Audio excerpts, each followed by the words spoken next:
escucha bien? Hola. Ahora sí, ¿no? Bueno, Juan, yo corregí tu trabajo, empecé y te puse un 10 porque creí que era un buen trabajo sobre Ezequiel Martínez Estrada, y un poco voy a hablar sobre eso en relación a Horacio, es decir, algo así como una familia, ¿no? Espectral. Titulé este texto, que voy a tratar de leer en un ritmo que no lleve más de lo que me anuncia el dios Cronos en forma de morrón o de manzana que está aquí. Horacio González, el trazo del drama. Hay un trazo espectral y por ello acechante y temible que recorre la filosofía libre de Horacio González. Esa grafía fantasmal la aporta la palabra drama. Decir que compromete la escritura terrible de la Argentina como pasado y expectativa no sería precisamente desmentirlo, pero reduciría mucho su visión angular, omitir que también ese patos textual se proyecta en una discusión, y aquí el borgismo es deliberado, no ya solo con las grandes promesas emancipatorias que también rondaron los barriales sureños de la modernidad, sino con la escucha de las voces de la humanidad en su jovialidad babélica, en sus grandes culturas universales, en sus humanismos radicales, en sus potencias imaginativas y en sus buenas nuevas laicas. Entre tanto, no podemos dejar de invocar las sombras espectrales del futuro prometido. Claro que las alusiones a Derrida y a Sarmiento no solo son aquí deliberadas, sino perentorias. Me urge el tiempo, que está siempre fuera de quicio, y me abruma una vacilación. ¿Leer o no leer, con miedo, textos de Horacio González? Ciertos fragmentos metonímicos de algunos de los títulos de sus libros que nombran la Argentina bastan para hacernos temblar. Restos, locura, conspiración, ultraje. Sé que esta serie no solo es inarticulada, escandida, sino además elusiva y aparencial. Aluden a un colectivo nacional, donando a su destino de oráculo una libra de carne, entregándola a sus fenómenos, que en sus modos de aparición supuestamente solo habitarían los vivos en la vigilia de los ojos abiertos. Pero tomemos de nuevo el en vez de aquellos nombres segmentados, como quien retiene en vano una capa de bruma, un manto de niebla, o lo que a veces es lo mismo, un aura. Retengo así con esfuerzo, no de la memoria, sino de la comprensión, de una hermenéutica atormentada y conmovida, algunas volutas de los subtítulos que concatenan aquellas sinécroques de este país. Una vez entre otros, ¿no es cierto? Decía, astillas y virutas de las signaturas de la nación. Ensayo, dialéctica, política, lengua, controversia cultural, marxistas, peronistas, carbonarios, kirchneristas, reflejos de una vida, figuraciones y destinos.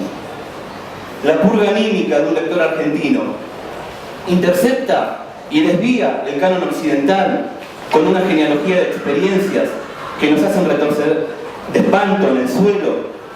Entonces vemos en su mismidad céntrica nuestra alteridad excéntrica, o además cuenta, cual designio de la fortuna, con un angosto aunque afilado linaje textual que le pertenece y con el que expurgar las pesadillas inconjuradas de su pasado. Agravo a la vez que simplifico la pregunta que hasta aquí vengo escamoteando. Gracias, Antonio. ¿Asustaría menos un texto de Sarmiento, de Martínez Estrada, que uno de Sófocles o de Shakespeare? Nunca lo pude pronunciar bien Shakespeare. Discúlpeme, Eduardo. Es cierto que es una interrogación maliciosa, literario-políticamente chicanera, topológico-enunciativamente reprochable y para peor tal vez ya siempre mal formulada. Pero ese es otro problema.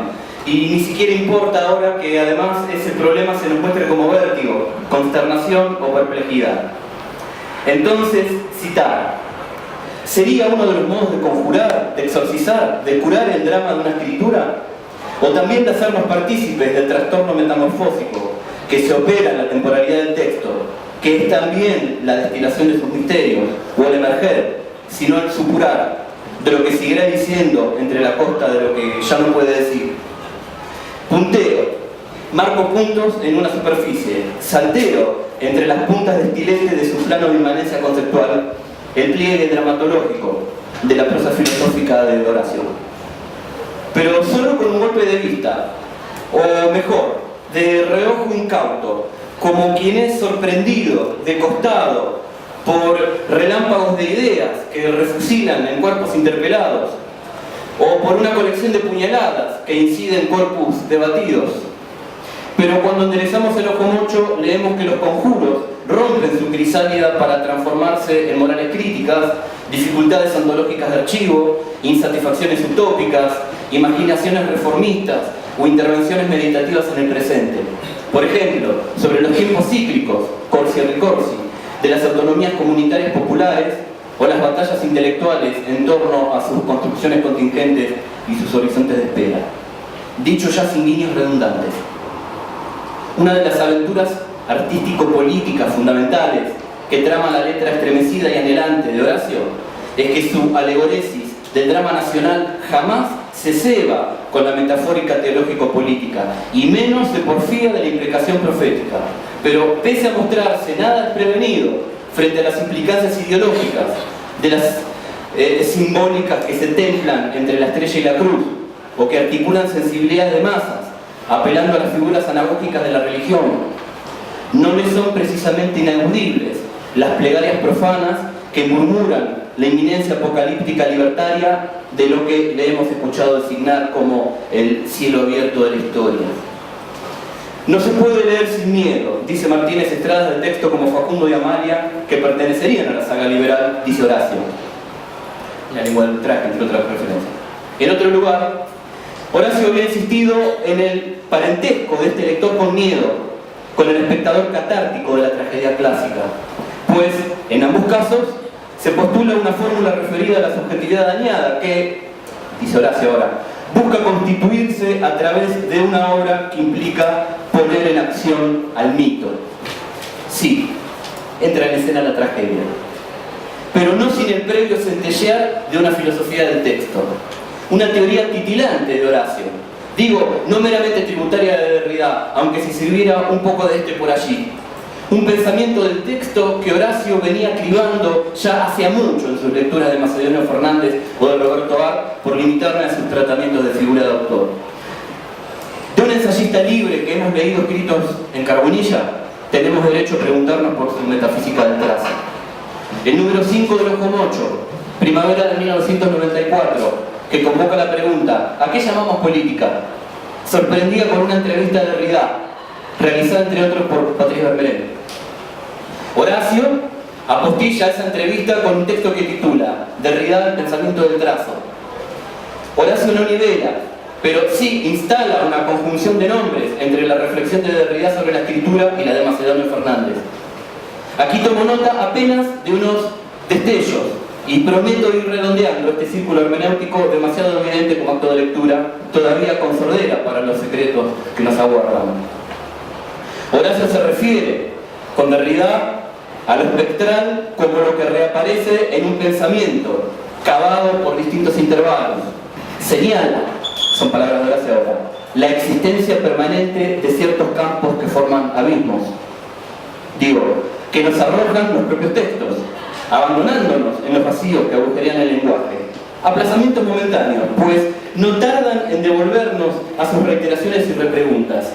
Pero Macedonio le permite a Horacio precisar que también aquel formaba una identidad en la diferencia, la colaboración inútil, la gran oratoria confusa, etc.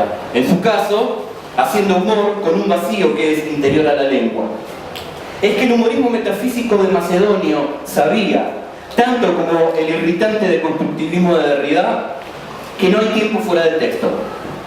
Incurren en una mala identidad, por decirlo así, aquellos que postulan que los textos son una forma del tiempo. Se trataría de la deshistorización neutralizadora del texto, como conjugación de su espectro. Pensemos nomás en esos contemporáneos que son el Facundo y el Manifiesto Comunista. Los que así proceden se engañan, se consuelan, creyendo dejar que los muertos entierran a sus muertos. No, los textos rompen y abren todas sus tumbas, se profanan a sí mismos, se levantan, retornan y repiten. Y si remiten a una anterioridad que los niega por sus signos permanecidos, los aprueba con los signos invertidos u oblicuos de cada presente lector. El texto es también un ser en el tiempo. Entonces, sigamos leyendo un instante más, por favor.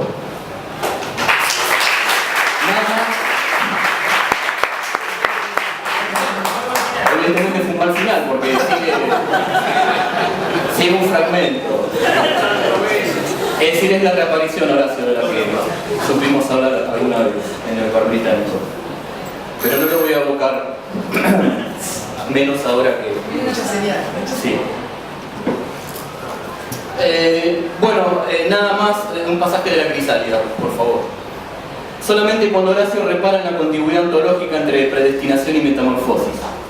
Cuando dice: en el itinerario de una transformación de los hábitos vitales de la naturaleza, lo humano queda suspendido de una hebra del destino. Hasta acá las palabras de Horacio.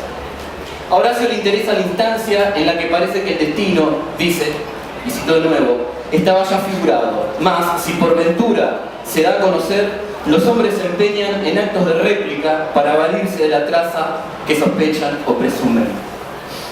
En fin, de la traza de su drama de destino.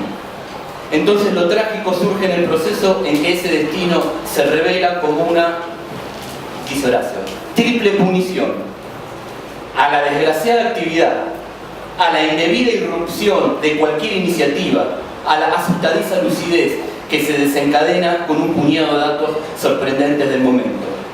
Hasta aquí las palabras de Horacio. Bien, estamos entonces ante una tragedia de la acción y del conocimiento, de la praxis malograda y del saber ruinoso, de la planificación fallida y de la epistemología inadecuada, de la historia frustrada y su filosofía desengañada. Irrumpe, dice ahora Horacio con Nietzsche, y es la última cita que hago de Horacio, el horror de la búsqueda de la sabiduría, o sea, la hipis, el exceso por medio del cual, y cito una vez más Horacio, la misma sabiduría deberá aniquilar al sabio. No estoy tentado, quiero decir por algún demonio, a culminar con este desenlace de tribulación y amargura. Por eso termino volviendo a la glosa marginal de Horacio sobre Derrida en aquel número de 2,8. Allí Horacio se preguntaba, ¿dónde termina lo deconstruible?